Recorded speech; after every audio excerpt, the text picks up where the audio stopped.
আমি 14টা ইউনিয়ন সফর করেছি। 14টা ইউনিয়নের মধ্যে প্রত্যেকটি ইউনিয়নে পাকা রাস্তা পেয়েছি। নারায়ণপুর ইউনিয়নে পাকা রাস্তা নাই। মাননীয় উপজেলা নির্বাহী অফিসার আগামী 2 মাসের মধ্যে এই নারায়ণপুর ইউনিয়নে পাকা রাস্তা দেখতে চাই, নাহলে আপনার দপ্তর ঘেরাও করে এই নারায়ণপুরে পাকা রাস্তা দেখতে হবে। আগামীতে বন্যা আসতেছে। এই বন্যার পূর্বে নারায়ণপুরে নদী ভাঙ্গন রোধ করার ব্যবস্থা আপনাকে নিতে হবে। এই নারায়ণপুরে বিগত 17 বছরে যারা টিসিবি, ভিজিডি, ভিজিএফ এবং অন্যান্য কার্ডের সুবিধা পেয়েছে, তারা আওয়ামী লীগের সুবিধাভোগী। তাদের নাম বাতিল করে বিএনপির নাম অন্তর্ভুক্ত করতে হবে। এখানে একজন কৃষক দলের নেতা বক্তব্য রেখেছেন, নাগেশ্বরী থেকে সার বীজ আনতে তাদেরকে নারায়ণপুর আনতে অনেক ব্যয় করতে হয়।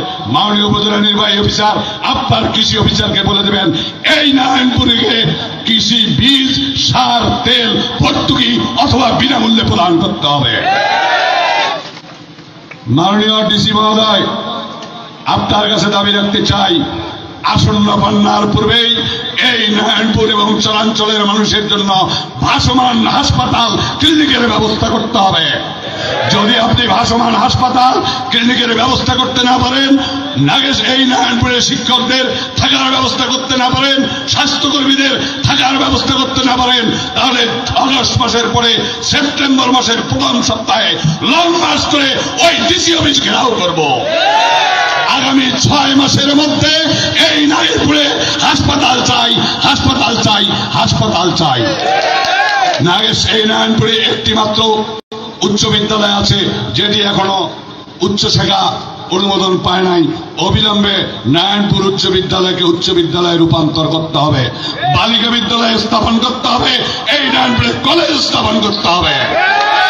নইলে ডিসি সাহেব আপনার ওই দপ্তরকে আমরা ঘেরাও করে আমাদের দাবি আদায় করবো ইনশাল্লাহ।